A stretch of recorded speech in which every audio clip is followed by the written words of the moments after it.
Magandang umaga, kumusta po? Narito po ulit ang update natin para sa lagay ng ating panahon ngayong umaga po ng October 15, 2024 na kung saan sa ngayon po ay patuloy pa rin na umiihip ang northeasterly surface wind flow o mahinang daloy ng amihan dito po sa northern part ng Northern Luzon at extreme Northern Luzon habang may easterlies naman po na umiihip sa silangang bahagi ng Central Luzon at mayroon pong intertropical convergence zone o yung salubungan ng mga hangin na nanggagaling po dito sa Northern Hemisphere at Southern Hemisphere na nag-i-extend po sa Visayas at Mindanao. At sa atin pong wind map forecast, may namamataan po dito na sirkulasyon na maaaring mabuo sa silangan po ng Luzon sa susunod na mga araw. Posibleng lalakas yan pero mahaharangan po ng posibleng paglakas ng bugso ng amihan sa susunod na mga araw. Kaya posibleng bababa po ang track nito at ang development yan ang ating babantayan kung matutuloy po o hindi at ang susunod na bagyo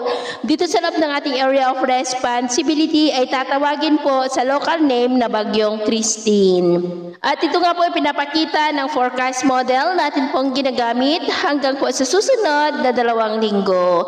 At sa lagay ng ating panahon ngayong madaling araw ay generally fair weather naman sa malaking bahagi ng ating bansa pero may chance pa rin ng mga isolated rain sa ilang bahagi ng Quezon, southern part ng Batangas, ilang bahagi po ng Bicol Region, Calapan, Mansalay, Marinduque, Romblon, Pandan, sa may Aklan, Palawan, Iloilo, Bacolod, Dumaguete, Cebu, Bohol, ilang bahagi po ng Leyte, Northern Samar, Zamboanga Peninsula at ilang bahagi ng Northern Mindanao.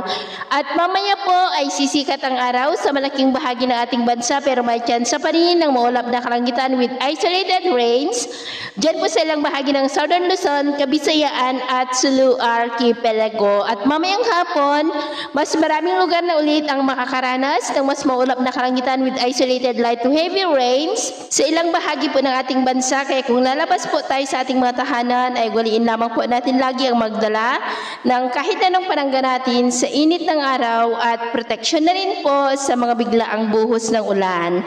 At sa atin naman pong mga baybayin, wala pa rin po tayong nakatas na namang gale warning signals pero ba yung pag-ingat lamang po kung papalaot tayo para po mas makaiwas sa mga sakunang pangkaragatan. So ito po ng latest update natin sa araw na ito. At ako po muli si James na nagsasabing sa kahit anong pagsubok po na darating sa ating buhay, huwag na huwag po tayong mawawalan ng pag-asa. Thank you and God bless!